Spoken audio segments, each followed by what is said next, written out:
warahmatullahi wabarakatuh. Waalaikumsalam warahmatullahi wabarakatuh. Alhamdulillahi rabbil alamin.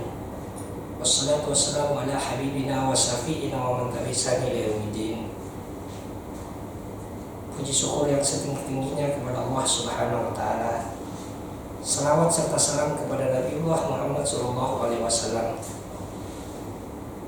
Sahabat pemirsa, dimanapun Anda berada, selamat datang kembali dalam channel Yayan Parepare.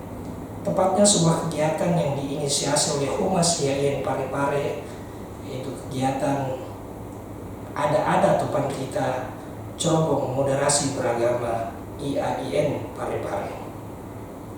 Sahabat pemirsa yang dimuliakan oleh Allah Subhanahu wa taala, kesyukuran yang paling mendasar adalah hari ini kita kedatangan tamu yang pada kegiatan-kegiatan sebelumnya kontinu dari kegiatan daripada ada Topan Kita ini menghadirkan orang-orang khususnya di lingkungan Yayan Parepare. Nah, pada kesempatan kali ini kami dari ada Topan Kita menghadirkan Dr. Haji Mukhtar LC Bentahi. Selamat siang, selamat kepada Ustaz. Selamat. Sehat Ustaz? Alhamdulillah. Kesehatan hari ini itu sangat berharga Ustaz. Alhamdulillah. Masa-masa pandemi hari ini ibaratnya orang menganggap bahwa bahasa adagiumnya bahwa lebih baik katanya ditentuki daripada dibatuki. Ini sebuah adagium saja, tetapi maknanya mungkin bahwa begitu kuatnya penyakit pandemi hari ini sehingga orang mengibaratkan bahwa batuk itu kan sudah ada indikasi di sana. Tapi mudah-mudahan Yayan Parepare pada khususnya dan Sulawesi bahkan Indonesia dan dunia nanti akan cepat kembali pulih terkait tentang pandemi ini. Baik Ustaz, untuk hari ini pada kesempatan kali ini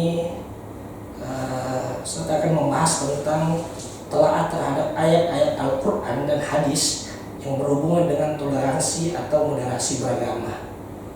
Nah, perlu pemirsa pahami, beliau dalam hal ini kapasitas di pendidikan beliau selain sebagai dosen Fakultas Ekonomi dan Bisnis Islam, beliau juga memegang tanggung jawab sebagai Kepala Pusat Tafsir dan Hadis di IAIN Parepare. Adapun riwayat pendidikan beliau di S1 tepatnya di Universitas Al-Azhar Mesir, jurusan tafsir. Kemudian strata 2 beliau diselesaikan di IAIN Alauddin Makassar tepatnya pada prodi tafsir hadis. Kemudian gelar doktor pada strata 3 beliau pun selesaikan di UIN Alauddin Makassar tepatnya pada prodi yang sama. Jadi konsisten mulai dari S1 hingga pada level strata 3 beliau. Untuk menghargai dan menghormati kepada Ustadz, dengan ini kami persilahkan untuk memberikan tanggapan dalam hal ini, informasi ataupun keilmuan terkait tentang tema yang tadi kita bicarakan atau sampaikan kepada Ustaz. Silakan Ustaz. Ya, baik, terima kasih banyak. Bismillahirrahmanirrahim. Assalamualaikum warahmatullahi wabarakatuh. Waalaikumsalam warahmatullahi wabarakatuh. Alhamdulillahirabbil alamin. Wa bihi nasta'inu ala umuri dunya waddin.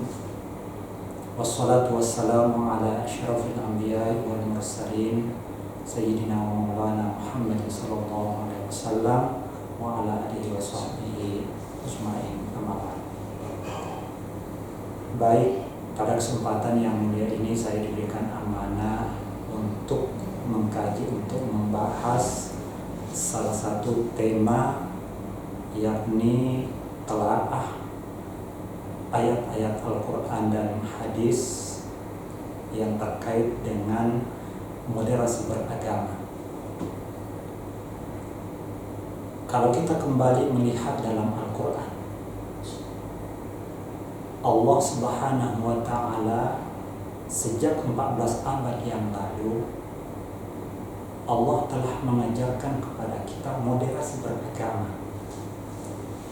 Jadi moderasi beragama ini bukan hanya hari ini dikenal oleh masyarakat, tapi masyarakat Arab sudah mengenal. Ayat atau surah yang terkait dengan moderasi beragama, tentunya para pemirsa itu sudah menghafal, bahkan sering dipakai sebagai pemupuk dalam sholat, baik itu sholat zuhur, asar, maghrib, isya, subuh, itu sering digunakan. Tepatnya pada surah Al-Kafirun. Surah Al-Kafirun.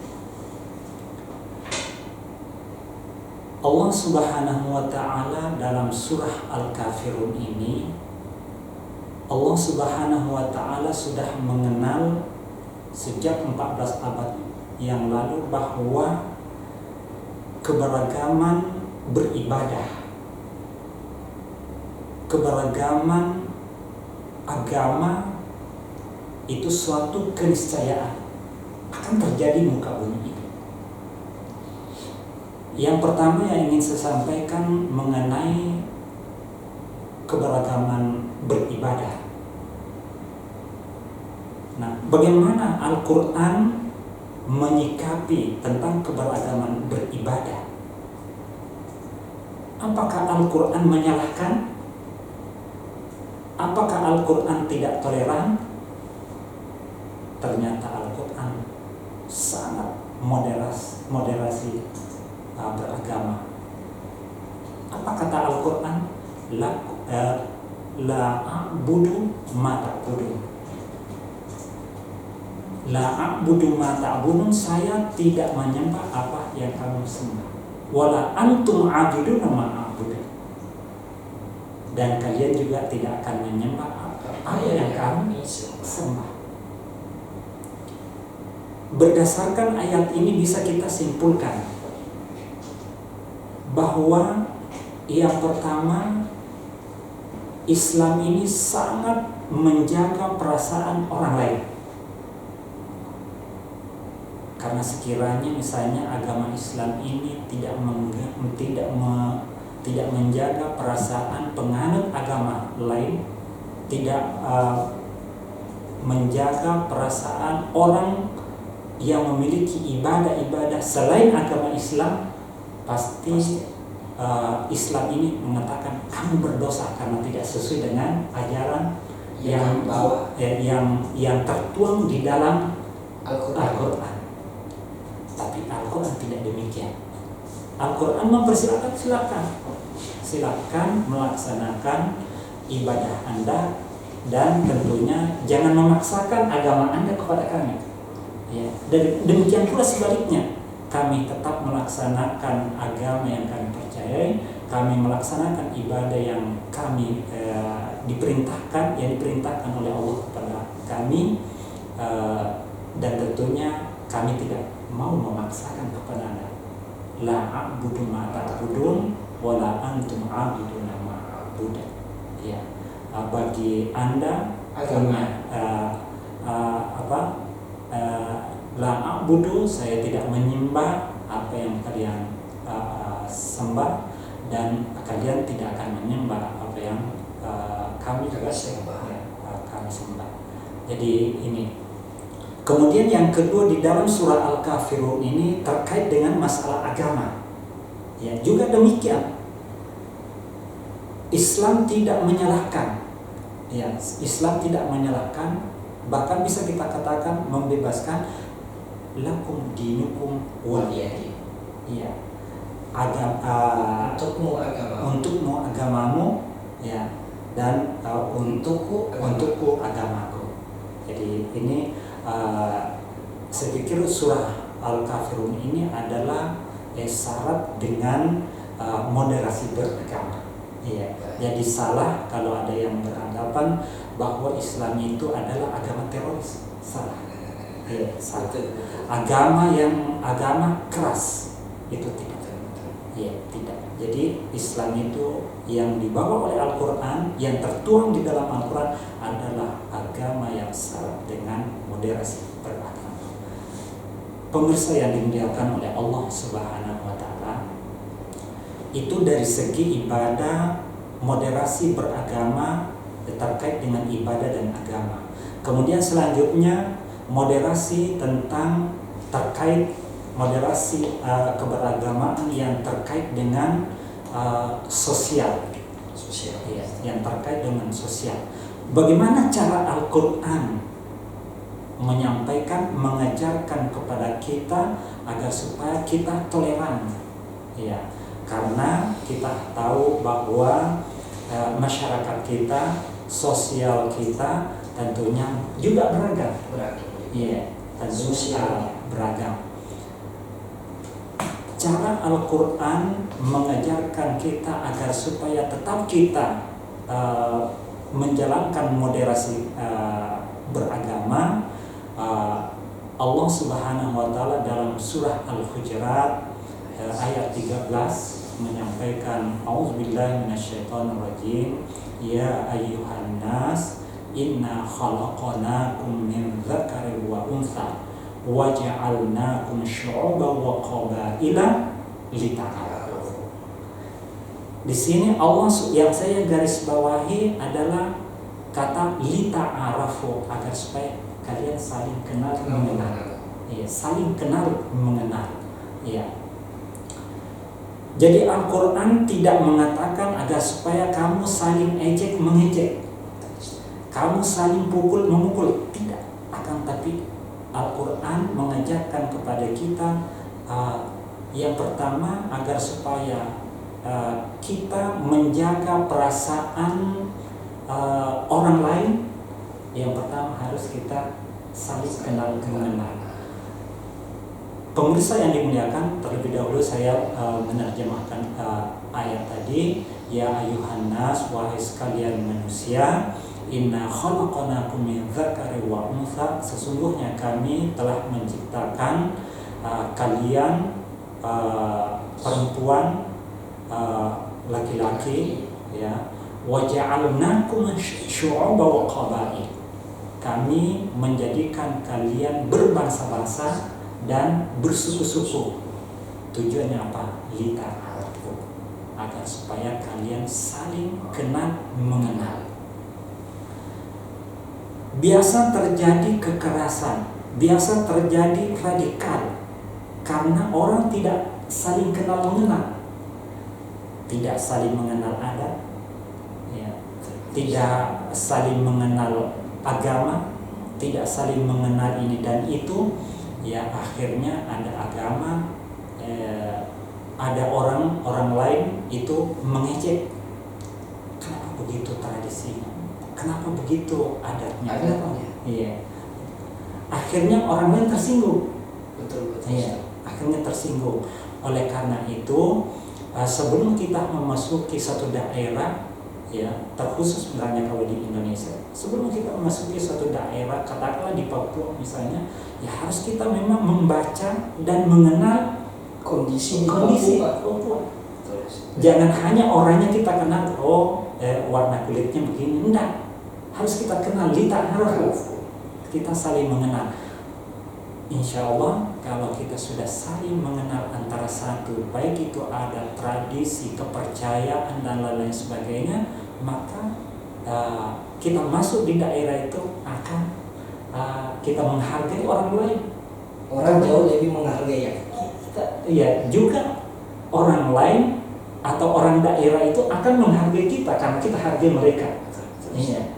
Tapi kalau tidak saling mengenal, sebaliknya, kalau kita tidak saling mengenal pribadi dan adat dan lain sebagainya, itu tidak tertutup kemungkinan akan terjadi kekerasan, terjadi radikal, ya, tidak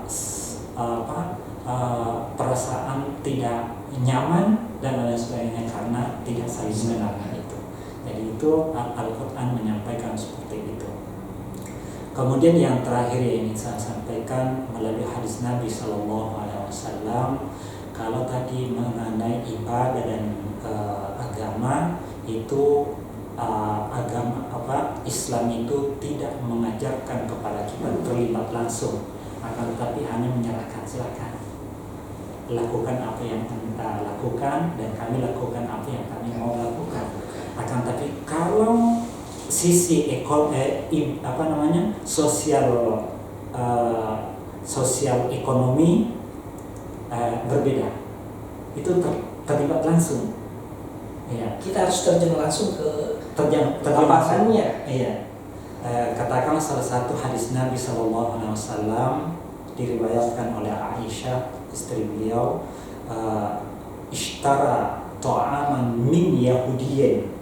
Iya. Jadi Nabi SAW terlibat langsung, dalam arti dengan kata lain bahwa beliau itu sangat toleransi. Beliau terlibat langsung, beliau langsung membeli atau belanja terhadap orang Yahudi. Ya, orang Yahudi belanja. Jadi di sini yang bisa kita garis bawahi bahwa Islam itu melalui hadis Nabi SAW itu harus kita saling menghargai, saling menghormati antara satu dan yang lain. Jangan justru kita mengatakan itu orang Cina, jangan kita belanja ke situ dan lain sebagainya. Tidak. Tapi Nabi kita mengajarkan kepada kita bagaimana kita toleransi, bagaimana kita kerjasama antara satu yang lain. Tapi syaratnya yaitu dalam kebaikan. Ya, dalam kebaikan. Ya, itu syaratnya dalam toleransi atau moderasi beragama, itu yang diajarkan oleh Nabi kita Muhammad SAW. Barangkali inilah yang sempat saya sampaikan pada kesempatan ini. Ya, ada 3 hal, yaitu moderasi beragama dalam terkait dengan ibadah, moderasi beragama terkait dengan agama itu sendiri, kemudian moderasi beragama terkait dengan sosial, dan yang terakhir adalah moderasi beragama terkait dengan sosial ekonomi. Iya. Demikian. Wassalamualaikum warahmatullahi wabarakatuh. Waalaikumsalam warahmatullahi wabarakatuh. Sekira pemaparan awal pengantar kita hari ini terkait tentang kegiatan atau podcast di Ada Topan Rita, Cerobong Moderasi Beragama IAIN Parepare, saya kira dihantar oleh Ustaz Dr. Haji Muhtar LC MTHI, sangat-sangat membuka hasanah dalam artian ilmu dan pemahaman kita. Satu hal yang saya tangkap bahwa berbicara tentang agama dan ibadah tadi, itu kita bisa tidak perlu atau dalam hal ini hanya menyampaikan, tidak terjun langsung ke lapangan. Seandainya kita bicara tentang penelitian ini ya Ustaz, kita ada konsep. Tetapi ketika berbicara tentang sosial ekonomi, kita harus terjun langsung ke dalam sendi-sendi ataupun kasus-kasus yang berkaitan tentang persoalan sosial dan ekonomi tersebut. Nah, sekira hal ini sangat menarik Ustaz di era sekarang, apalagi misalnya kalau bicara tentang moderasi, dan baru-baru ini kan ribut itu Ustaz, masalah pandemi ini. Orang menganggap bahwa misalnya mengapa sih masjid kita dilarang, sedangkan tempat-tempat kayak pasar itu dilonggarkan, malahan orang bisa melakukan aktivitas. Saya kira 2 hal yang tadi Ustaz antar sedikit memberikan titik temu. Nah, tetapi saya kira yang ingin kami tanyakan langsung ke Ustaz dalam hal ini, berarti tetap pastinya ada batasan lain Ustaz ya, di dalam memahami misalnya tadi paling tidak pengantar kita hari ini yang saya tanyakan tadi, kenapa misalnya pemahaman orang bertanya ini Ustaz, kalau masjid kok dilarang kumpul, padahal kita bicara tentang Allah Subhanahu Wa Taala, kita ini menghadap sama Allah, sedangkan di pasar-pasar itu orang malah dilonggarkan. Saya kira mungkin bagaimana tanggapan Ustaz terkait pertanyaan-pertanyaan hal-hal yang timbul di tengah masyarakat hari ini. Silakan Ustaz. Iya. Baik, saya langsung respon bahwa inilah tadi saya sampaikan ayat yang terdapat dalam Quran Surah Al-Hujurat ayat 13, bahwa ibadah dalam Islam harus kita kenal. Ya. Pasar yang kita kenal juga harus kita kenal. Ya.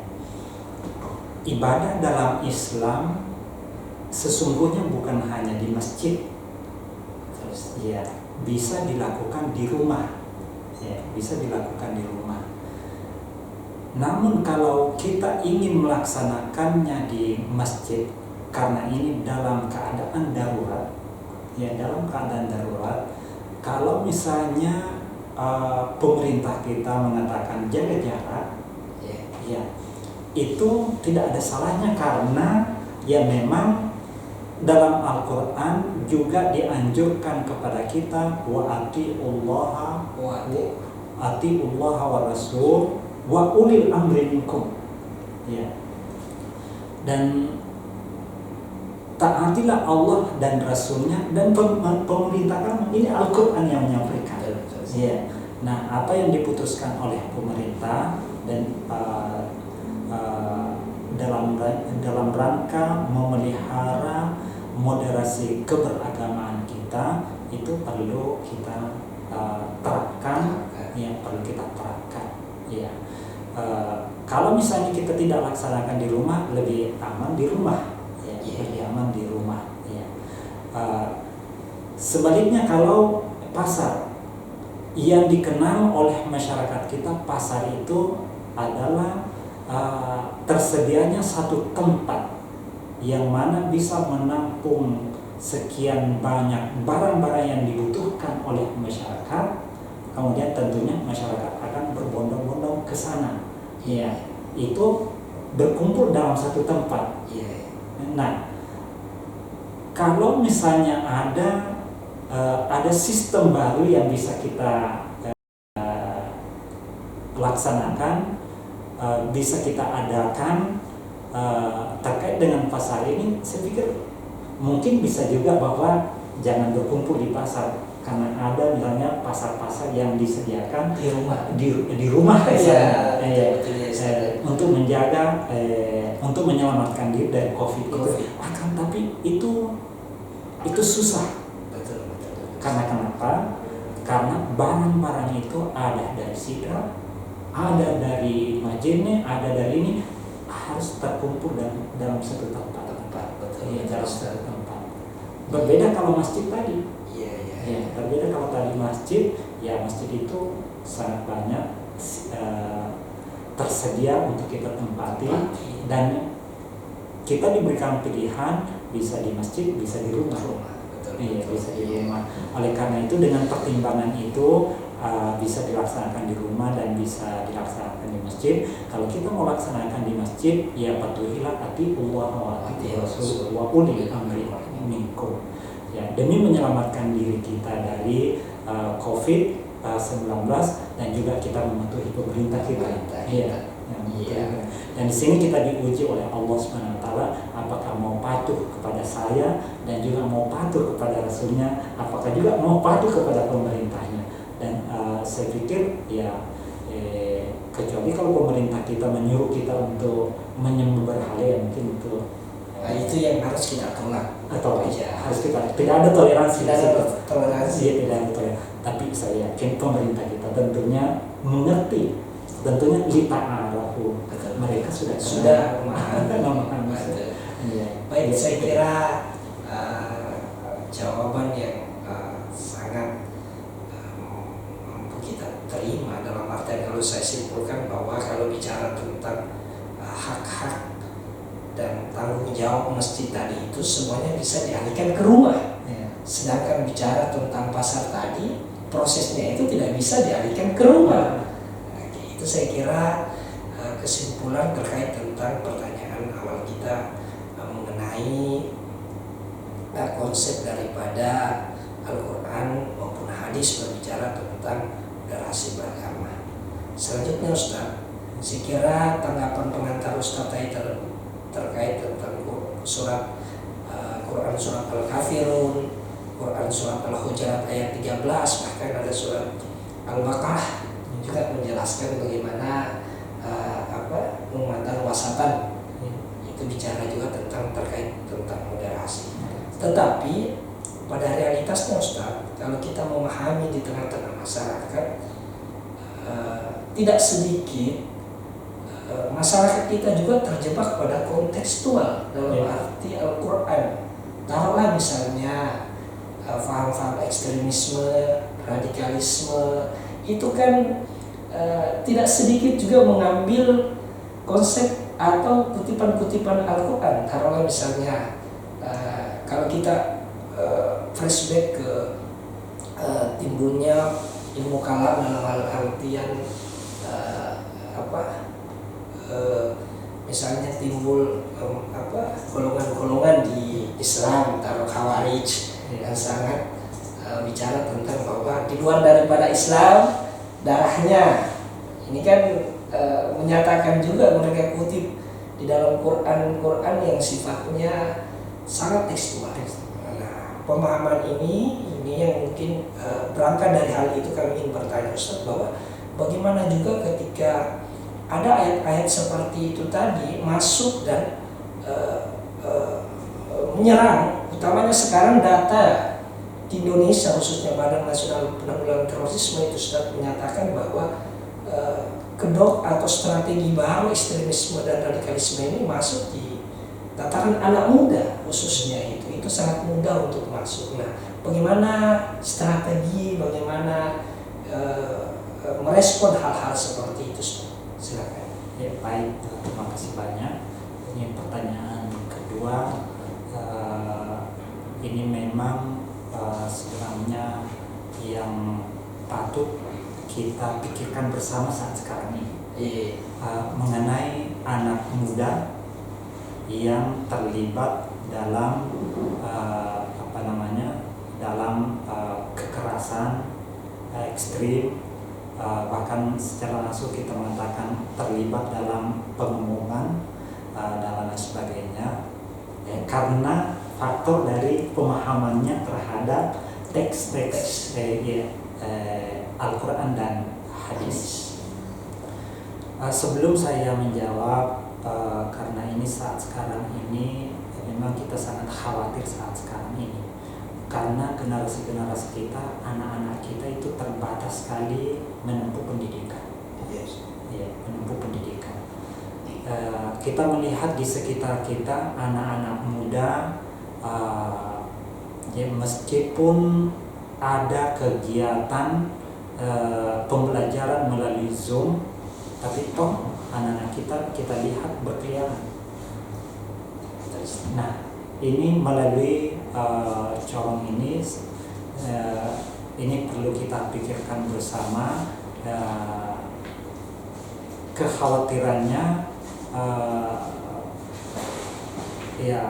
kita sudah menyaksikan anak-anak muda kita terlibat dalam kekerasan, bersifat ekstrim. Dikhawatirkan ke depan lebih banyak. Dikhawatirkan lebih banyak karena mereka menempuh pendidikan atau mendapatkan pendidikan sangat kurang sekali. Dapat lagi, tapi instan. Tidak ada gurunya kan masa. Jarak jauh begitu. Jarak dekat saja terkadang kita sulit pahamkan kepada mereka, apalagi kalau jarak jauh, tidak ada yang kontrol. Orang tua juga tidak bisa mengontrol karena sibuk untuk mengurus urusan dunianya. Nah, terkait dengan keterlibatan anak muda ini dalam berbagai kekerasan ekstrim dan lain sebagainya, langkah yang perlu kita tempuh untuk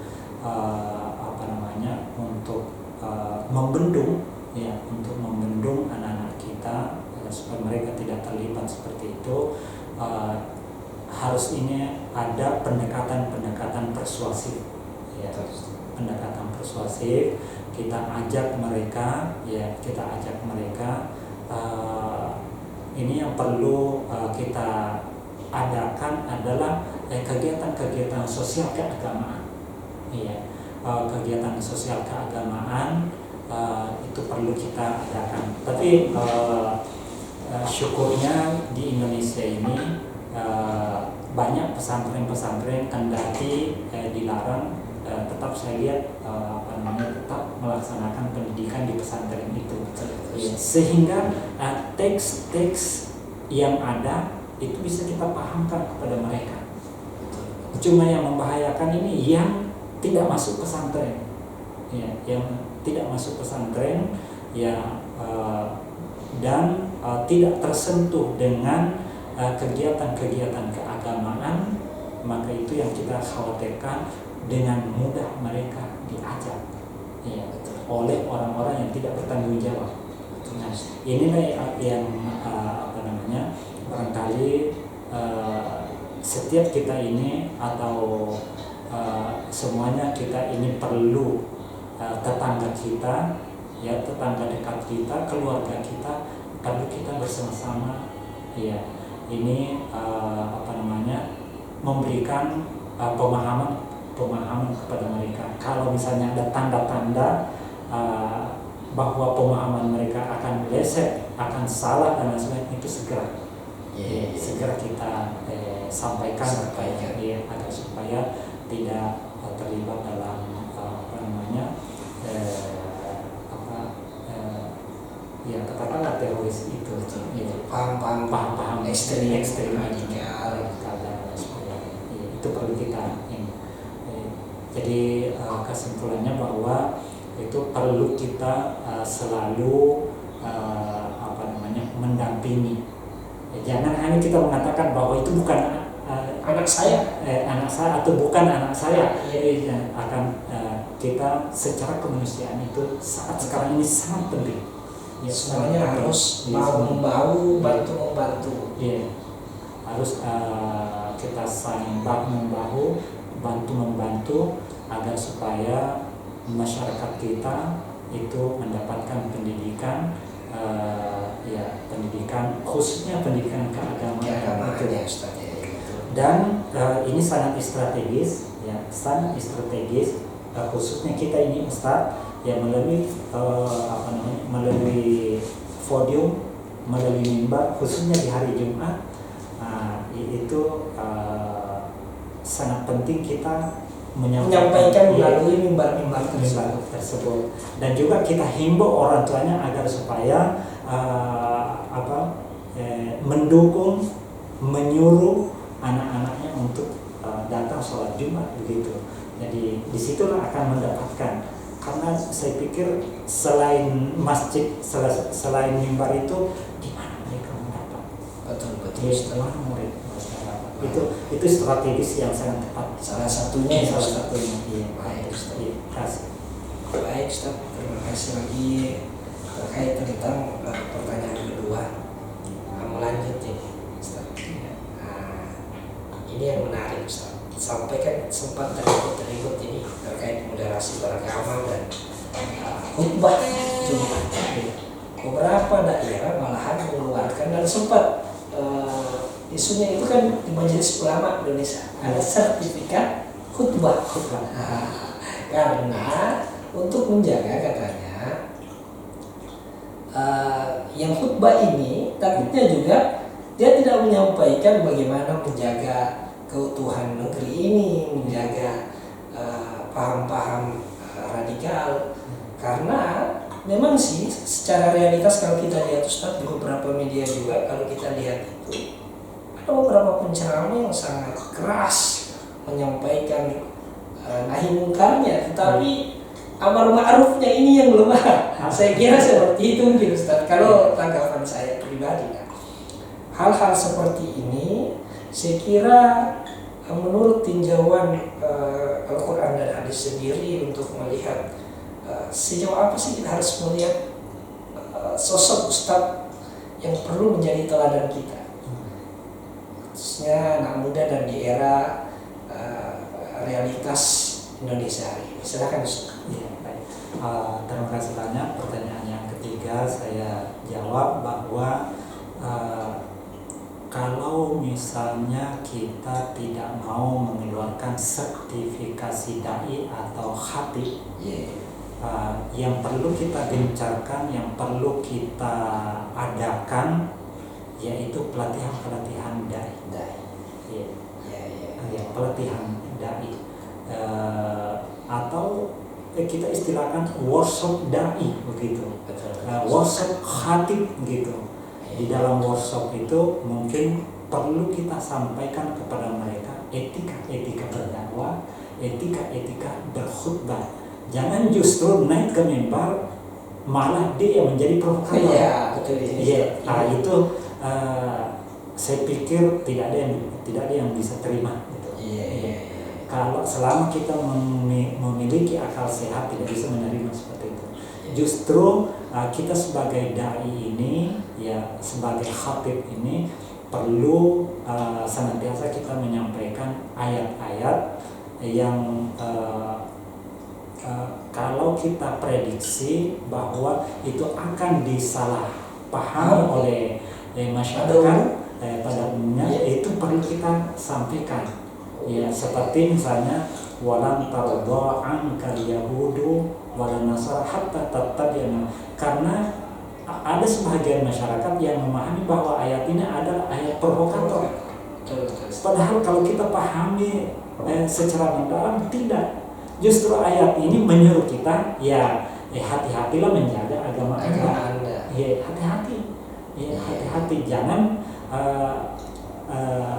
ada ajakan-ajakan bahwa begini-begini, ya pertimbangkan. Jangan pertimbangkan, jangan justru langsung tidak menjaga perasaan orang seperti itu. Tapi Anda yang harus mengetahui bahwa Al-Quran sudah menyampaikan memang mereka itu istilahnya memang agama misionaris begitu. Betul. Juga pembawa kabar begitu, ya itu perlu kita kenal itu. Ya ini lagi yang perlu kita tadi dia harus dibicarakan juga di sini. Harus kita saling mengenal gitu. Oh, ini memang misinya. Tak kenal maka tak sayang. Kalau misalnya kita sudah kenal bahwa memang ada misinya begitu. Misinya, maka harus kita pertimbangkan apa yang disampaikan, apakah cocok dengan agama saya atau tidak. Kalau tidak cocok, kita dengarkan saja. Lakum dinukum waliyadin. Itu lagi. Untukmu agamamu, untukku agamaku. Jangan langsung kita marah terhadap orang tersebut, langsung kita bentak, langsung kita dalam arti ada bersifat keras atau ekstrim gitu, enggak. Agama itu tidak mengajarkan seperti itu. Dengarkan. Kalau tidak cocok dengan Anda, lakum dinukum waliyadin. Jadi tidak harus dijadikan bentuk fisik kemudian ya Ustaz sampai harus mau melawan katakan keras. Tidak seperti itu agama Islam. Betul ya. Kita harus bersikap sehingga bagaimana orang sebenarnya simpati kepada agama kita. Betul ya. Mohon maaf, ada ingin saya sampaikan salah satu kisah yang sangat menarik, bahwa Nabi kita Sallallahu Alaihi Wasallam berpaham moderasi beragama itu. Suatu ketika ada orang buta duduk di pinggir jalan, menunggu diberikan sesuap nasi begitu. Tapi pada saat itu Nabi kita Muhammad Sallallahu Alaihi Wasallam memberikan makanan terhadap orang buta itu, dan kebetulan orang buta itu beragama Yahudi. Nabi kita menyuapi itu orang buta, tapi orang Yahudi yang buta itu, Nabi kita menyuapi. Sementara orang Yahudi ini, orang buta ini selalu menghardik Nabi kita. Itu Muhammad begini katanya. Tidak ada baiknya Nabi kita. Tapi Nabi kita tetap halus menyuapi seterusnya. suatu ketika Nabi kita Muhammad SAW meninggal dunia, dan orang buta ini masih hidup, masih ada, maka Abu Bakar mengganti Nabi kita menyuapi orang buta ini. Melakukan kerja yang dilakukan oleh Nabi. Ya. Akhirnya orang Yahudi buta ini mengatakan, mana itu orang yang pernah menyuapi saya? Abu Bakar mengatakan, ini tidak. Maka Abu Bakar menyampaikan pada saat itu bahwa beliau meninggal dunia, dan itulah Muhammad sallallahu alaihi wasallam. Orang Yahudi ini langsung masuk Islam, bersyahadat. Luar biasa. Nah, tadi apa yang disampaikan oleh Bapak Moderator bahwa kita umat Islam ini tidak bisa berpaham ekstrim, kita tidak bisa berpaham keras dan lain sebagainya. Kita tidak bisa, kita harus menjaga perasaan orang lain gitu. Meskipun tidak senang, tidak seagama dengan kita, tetap harus kita jaga perasaan mereka seperti yang dicontohkan oleh Nabi. Ya, nah kita kembali sedikit tadi. Nah, kalau misalnya ada orang yang mengajak kita dan kita kenal bahwa itu tidak seagama dengan kita, lantas kita tahu bahwa itu sesuatu yang salah, lantas kita hardik, kita pukul, kita apa, dan itu tidak dibenarkan oleh agama kita. Betul seperti itu. Baik, saya kira tambahan yang diberikan tadi terkait tentang pertanyaan ketiga kita bahwa jauh sebelum moderasi beragama ini digaungkan oleh Kementerian Agama yang kemudian direspon di setiap universitas hari ini, Islam secara utuh telah memberikan gambaran terkait itu dan terkhusus kepada Rasulullah SAW. Nah, ini ada fenomena baru, Ustaz. Kalau Ustaz mungkin melihat sekarang di YouTube itu ada Muhammad Kece yang lagi viral, yang lagi viral juga membahas tentang agama, Nabi, yang dia salamnya juga memang agak aneh, sehingga majelis ulama ditekan untuk kemudian mengeluarkan statement hingga bergeraklah beberapa lembaga keagamaan, misalnya Muhammadiyah, Nahdlatul Ulama, untuk mengeluarkan statement itu. Orang harus dipolisikan. Nah, ini yang saya maksud, bahwa di era hari ini juga, Ustaz, kita harus diberikan satu ciri bahwa kalau mau lihat ustadznya itu ya, oke lah Ustaz, kalau kan tadi kalau metode pelatihan itu dapatnya di ustadznya. Tetapi masyarakatnya ini, yang hari ini yang saya maksudkan tadi, masih untung kalau tadi Ustaz bilang dia masuk di pesantren, dia mengenyam pendidikan yang baik. Tetapi yang parah ini ketika yang langsung lihat YouTube saja misalnya, ini dan datang juga kayak yang viral ini, yang Muhammad Kece ini. Nah, bagaimana respon Ustaz sendiri terkait tentang hal-hal seperti ini yang ribut? Ini kan menambah persoalan keagamaan lagi yang harus diselesaikan, saya kira, di negara kita kalau seperti ini. Silakan Ustaz. Iya, baik. Terima kasih banyak. Pertanyaan keempat, bahwa ini ada fenomena baru terkait dengan adanya salah satu masyarakat kita yang memviralkan diri. Ya, saya pikir ini memang masyarakat biasa gitu ya, menyampaikan hal-hal ya. Tadi saya sudah menyampaikan bahwa jangankan seagama kita, sama kepercayaan kita pun yang tidak sama dengan kepercayaan kita, kalau misalnya kita tidak, kalau kita sudah kenal bahwa memang tidak seagama kita dan menyampaikan kepada kita hal-hal yang tidak positif, hal-hal yang bertentangan dengan agama kita, tetap kita dengar, jangan kita ikuti. Jangan kita ikuti dengan prinsip la a'budu ma ta'budun wala antum 'abiduna ma a'budu. Begitu juga tadi kalau ini tadi yang viral ini ya kita dengarkan. Cuma barangkali karena ini melalui YouTube yang dikhawatirkan kalau masyarakat biasa mendengarkan ini ucapan-ucapannya. Saya pikir suatu sikap yang tepat diambil oleh lembaga-lembaga kemasyarakatan seperti NU dan Muhammadiyah. Saya pikir itu langkah yang tepat ya, untuk membendung paham-paham yang disampaikan ya, karena dikhawatirkan itu akan menambah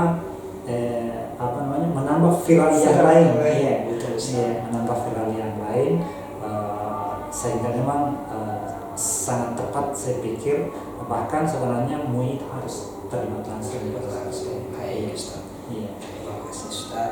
Iya. Saya kira hari ini berikan masukan dan pandangan terkait tentang bagaimana Quran dan hadis menjadi solusi di tengah-tengah masyarakat, khususnya pada kaitan toleransi ataupun moderasi beragama.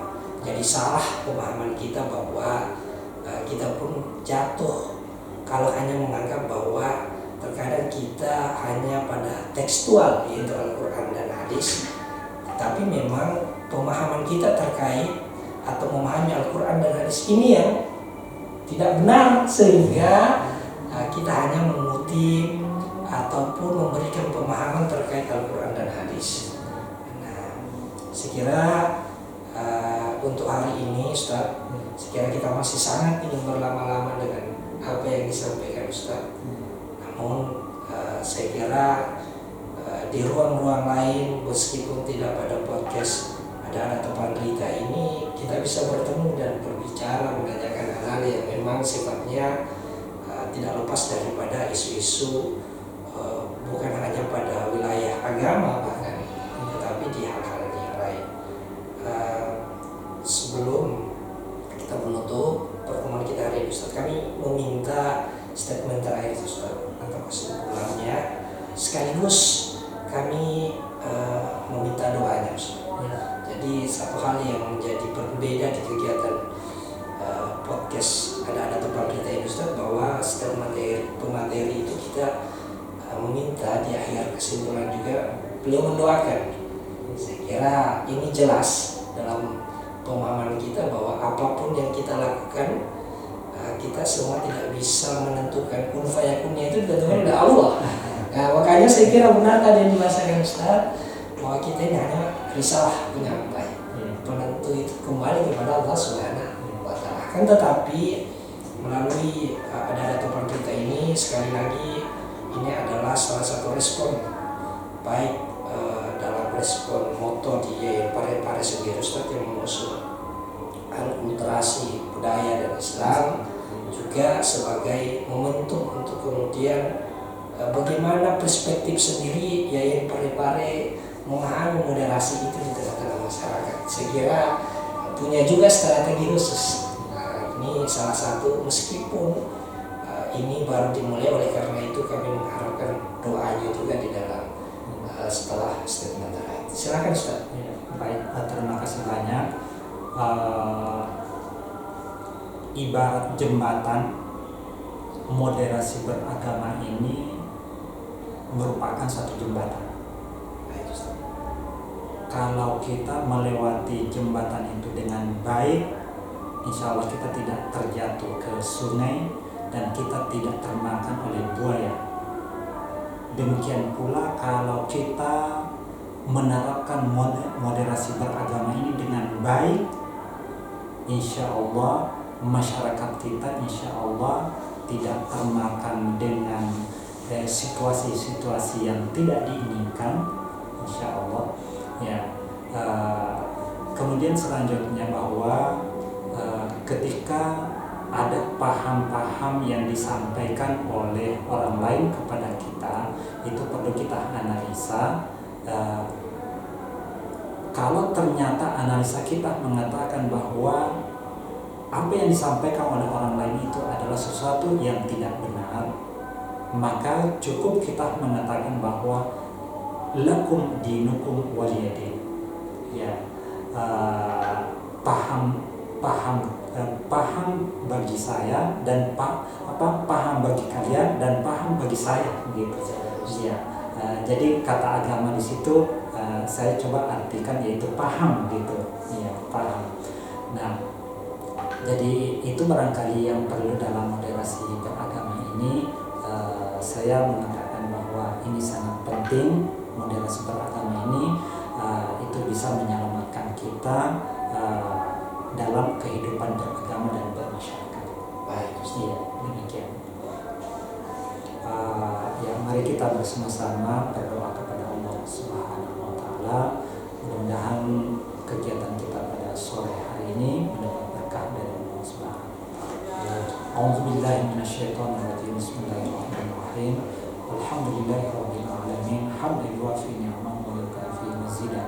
Ya Rabbana lakal hamdu kama yanbaghi li jalali wajhika wa 'azimi sultanik. Allahumma shalli 'ala Muhammad wa 'ala ali Muhammad salatan tunjina biha min jami'il ahwali wal afat wa taqdi lana biha jami'al hajat wa tutahhiruna biha min jami'is sayyi'at wa tarfa'una biha 'indaka 'ala darajat wa tuballighuna biha aqsal ghayat min khairati fil hayati wa 'ala al-maut.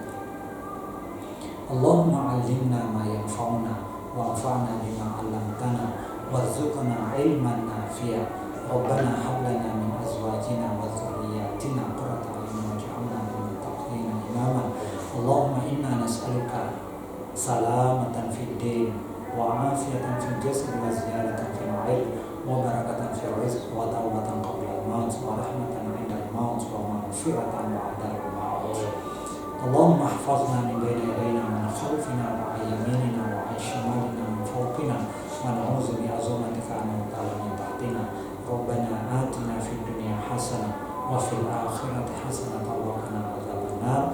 Wa sallallahu alaihi wasallam. Alhamdulillahi rabbil alamin. Al-Fatihah. Bismillahirrahmanirrahim. Iyyaka na'budu wa iyyaka nasta'in. Ihdinas siratal mustaqim. terima kasih Ustadz sekali lagi, dan terima kasih untuk seluruh sahabat pemirsa dimanapun Anda berada.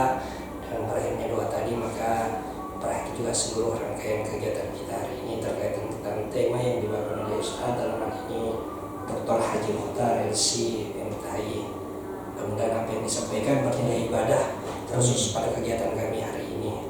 Sebagai penutup, kami mengutip sebuah hadis yang diriwayatkan Rasulullah SAW bahwa ada sekelompok orang yang datang dan melapor kepada Rasulullah bahwa kami ini kuat ibadahnya ya Rasulullah. Kemudian Rasulullah mengatakan, tetapi ada yang kurangnya adalah kami tidak menikah. Rasulullah kemudian menjawab bahwa yang baik itu adalah orang yang mampu menyeimbangkan antara dunia dengan akhiratnya.